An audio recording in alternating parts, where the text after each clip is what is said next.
हाँ तो चंद्र जी बताइए, आपको कौन मारना चाहता है? कोई नहीं। आपके ऊपर 2 बार हमला हो चुका है और आप कह रहे हैं कि आपको कोई मारना नहीं चाहता। यही बात सच है, मुझे कोई नहीं मारना चाहता। जिस कटर से आपका हाथ काटा गया है उसे हमने फॉरेंसिक लैब भेज दिया है। अगर आपने खुद अपने आप को मारने की कोशिश की है तो आप ही की उंगलियों के निशान मिलेंगे। सर, चंद्र साहब सच बोल रहे हैं। उस कटर पर उन्हीं की उंगलियों के निशान हैं। उन्होंने अपने आप ही काटी होंगी अपनी कलाइयां। मतलब बैक टू स्क्वायर वन। ना तो वो हमें ये बता रहे हैं कि उन्हें किसने मारा है, और ना ही वो ये बता रहे हैं कि वो 1 लाख रुपए उनके पास आए कहां से। ये 1 लाख रुपए के चक्कर ने दिमाग घुमा दिया है। मैंने कई बार सुना है कि किसी भिखारी की मौत के बाद लोगों को उसके कपड़ों में से हजारों रुपए मिले, मगर वो तो ऐसे ही फटे पुराने नोट। मगर सर ये तो चमचमाते हुए नोट हैं, बैंक से आए हुए। हाँ, मुझे लगता है सर जो चंद्र साहब ने अपना मुंह बंद कर रखा है इन्हीं 1 लाख रुपए की वजह से है। मगर किसी ने उन्हें पैसे भी दिए और फिर मारने की कोशिश भी की, ये कैसे हो सकता है? मारने वाला पैसे देगा ही क्यों? यहाँ मारने वाला कोई चोर डाकू नहीं है सर। ये किसी ऐसे आदमी का काम है जिसे पैसे की जरूरत नहीं है। गुणवंती के घर वालों में से कोई एक है। कौन हो, ये चंद्र गुणवंती को ही बचाने की कोशिश कर रहा है। सर। हाँ सर। आइए। सर ये आपसे मिलने आई हैं। इनका नाम हीना है। आदाब। सर ये इसी केस के सिलसिले में आपसे कुछ बात करना चाहती हैं। आइए बैठिए। कहिए क्या बात है? जी हमने अखबार में ये खबर पढ़ी थी कि एक भिखारी को किसी ने मार पीट के पुल से फेंक दिया है। हाँ, आप कुछ जानती है उसके बारे में? जी थोड़ा बहुत। थोड़ा बहुत क्या? जहाँ यह हादसा हुआ उस रात में वहीं से गुजरी थी। अच्छा, कुछ देखा आपने? जी मैं अपनी गाड़ी में जा रही थी कि अचानक किसी के चीखने की आवाज आई।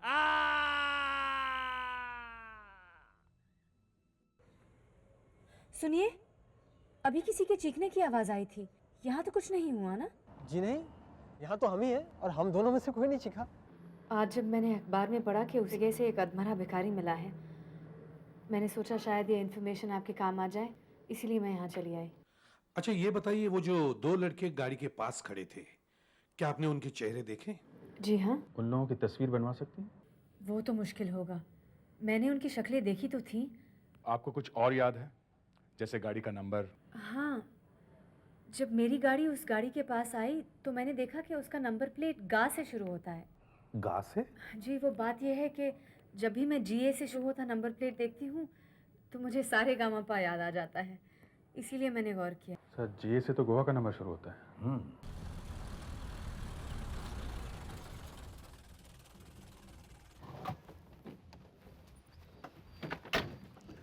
चंदर पर जो हमला हुआ, अगर उसमें गुणवंती और इस घर का कोई हाथ है तो वो GA नंबर प्लेट वाली गाड़ी यहीं कहीं होनी चाहिए। यहाँ तो कोई ऐसी गाड़ी दिखाई नहीं दे रही। साहब, आप लोग यहाँ क्या ढूंढ रहे हैं साहब? देखो यहाँ पे कोई ऐसी गाड़ी आई है क्या जिसका नंबर प्लेट GA से शुरू होता है? नहीं साहब, यहाँ पर तो कोई गाड़ी नहीं आई ऐसी। जो शादी में जो मेहमान आए हुए हैं उनकी गाड़ियां कहाँ हैं? साहब वो गाड़ियाँ तो सब वहीं पर रुकी हैं जहाँ पर मेहमान लोग ठहरे हैं। और ये मेहमान लोग कहाँ रुके हुए? चले पहले मुंबई घूमते हैं, फिर शादी पे चलेंगे। लेकिन याद रख शादी में हमें जल्दी पहुंचना है, पहले ही बोल दूं मैं। हाँ आराम से यार। निकल बाहर। अरे कौन है लोग? कौन है भाई? सीधा खड़ा रहे।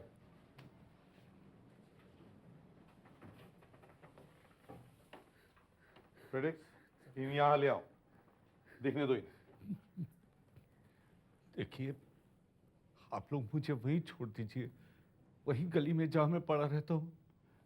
मुझसे ज्यादा सवाल मत कीजिए तो अच्छा होगा। हमें कुछ लोग मिले हैं और हमें लगता है इन्हीं में से किसी ने आप पे हमला किया है। जरा पहचानने की कोशिश कीजिए। मैंने कहा ना, मुझ पे किसी ने हमला नहीं किया। जब ये आदमी कह रहा है इसे किसी ने नहीं मारा तो हमें छोड़ दीजिए ना। चुपचाप खड़े रहो। जरा इन्हें बाहर ले चलो।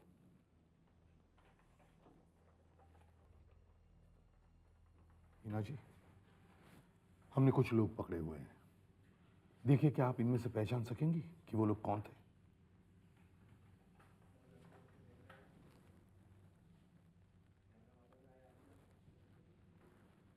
आप चाहे तो आपको दूसरे कमरे में से भी दिखा सकते हैं। नहीं, मैं इनसे नहीं डरती। चलिए। गुड।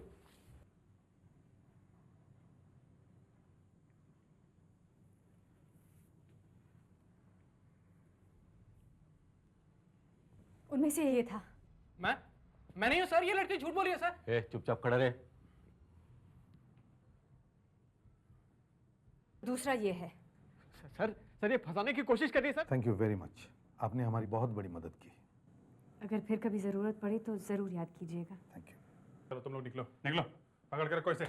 बता, थे या नहीं? हाँ सर, मैं ही था। मैंने इसको मारा था सर। अच्छा, क्यों? सर क्योंकि उसने हमें ऐसा करने को कहा था। उसने किसने? वो सर रितेश ने। रितेश? जी सर, रितेश, जिसकी शारदा से शादी होने वाली है। आप देख नहीं रहे यहाँ पूजा चल रही है, बाद में आना। देखो, इतने लोगों के बीच में से अगर हम तुम्हें जबरदस्ती उठाकर ले गए तो ना तो तुम्हारे घर वालों को अच्छा लगेगा, ना ही तुम्हारे ससुराल वालों को, है ना? चुपचाप चलो हमारे साथ, चलो। देखा, अब चुपचाप चलते चलो, हैं? ठीक है पंडित जी, मैं आता हूँ अभी। क्या हुआ? माँ, ये सब क्या हो रहा है? अब ऐसी बातें शादी के घर में मत कीजिए प्लीज। मम्मी ये सच कह रहे हैं। लेकिन तुम चंदर को कैसे जानते हो? जी, जब मेरी और शारदा के रिश्ते की बात चल रही थी तब डैडी ने एक डिटेक्टिव एजेंसी से आप लोगों के बारे में छानबीन करवाई थी। उसी से हमें आपकी पहली शादी के बारे में पता चला। लेकिन तुमने ये सब बात शारदा को तो नहीं बताई ना? नहीं, सिर्फ मैं और डैडी जानते हैं। आखिर तुम्हें चंदर पर हमला करवाने की जरूरत क्या थी? जब डैडी को मिस्टर चंदर के बारे में पता चला तो वो तो ये रिश्ता ही तोड़ देना चाहते थे, लेकिन मैं शारदा का दिल नहीं तोड़ सकता था। इसी तरह मैंने डैडी को मना लिया। लेकिन जब चंदर साहब को मैंने सगाई वाले दिन देखा, फटे हाल भिखारी की तरह, तो मैं बहुत घबरा गया। मैं एक बाप हूँ, बेटी का दुश्मन नहीं। आपको थोड़ा तो अंदाजा होगा कि आपको पुल से नीचे किसने फेंका था? मैं तो बेहोश था, मुझे कुछ नहीं मालूम। फोटो लाया हूँ साहब। ये सर, जब हम लोग वहां पहुंचे थे तो इसने ये फोटो खींच मारी। पिटने से बच गया। सगाई की फोटो भी लाया हूँ। सगाई की फोटो ना? तो फिर इन्हें दिखाओ, इनकी बेटी की सगाई है। इनकी बेटी की? मेरी बेटी की।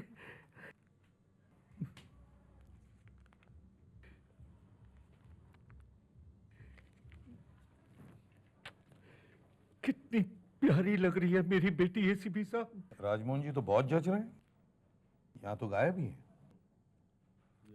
एक मिनट।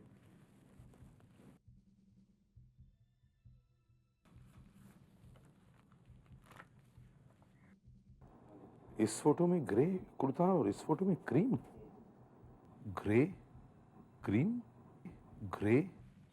साहब उस दिन वो काफी देर तक सगाई में नहीं थे। सब लोग काफी इंतजार करते रहे उनका ये फोटो खिंचवाने के लिए। जब वो आए ना तो उनके कपड़े बदले हुए थे। ये फोटो देखो, इस फोटो में तुम्हारे मालिक ने जो कुर्ता पहना है वो मालूम है कहाँ है? मैं आपसे कह रहा हूँ ना कि वो कुर्ता धोबी के यहाँ धुलने गया है। नहीं मालिक, धोबी तो आए नहीं 3-4 दिन से, और सारे गंदे कपड़े तो वहाँ रखे हुए हैं। कहाँ पे? वो बाजू वाले बाथरूम में साहब। चलो दिखाओ। हाँ साहब, हाँ।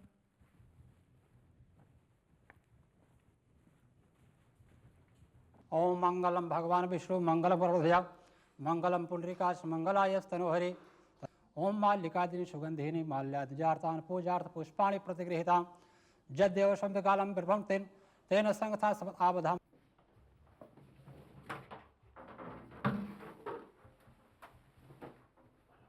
देखिए वहां पूजा हो रही है, शादी की रस्में शुरू हो चुकी हैं। लड़की के बाप को वहां होना चाहिए, मुझे जाना पड़ेगा। बस अब थोड़ी देर है। तुम जाओ यहाँ से। जी सर। जाओ बाहर।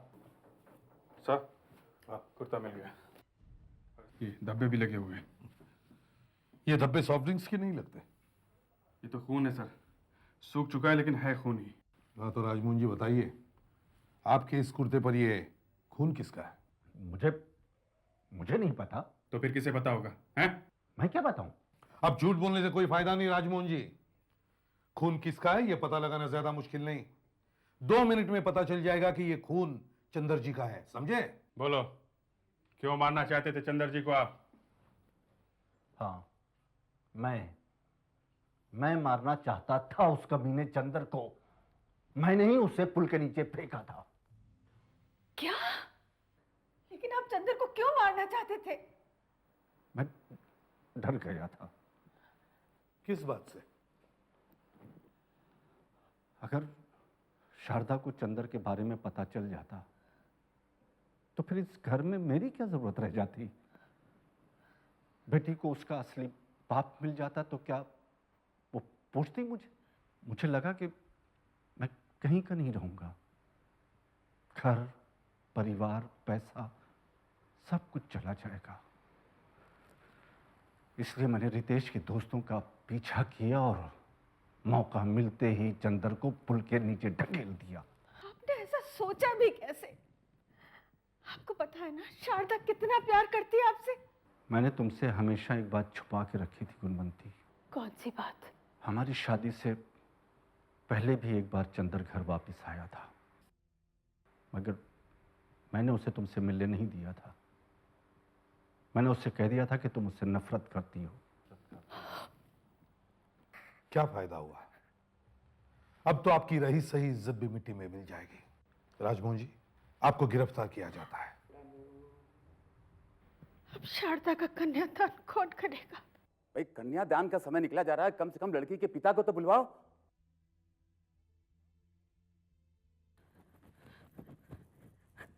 आ रहे हैं, लड़की के पिता आ रहे हैं। इतनी देर हो गई।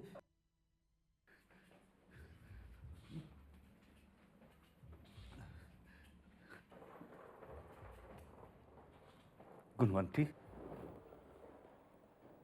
तुम? हाँ। माँ, कौन है ये? गुणवंती। बेटा, तुम्हारा कन्यादान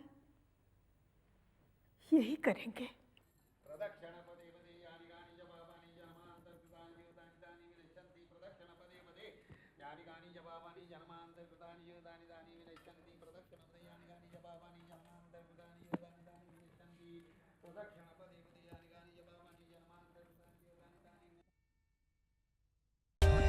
For more updates, subscribe to our channel, click the show links and enjoy watching the videos.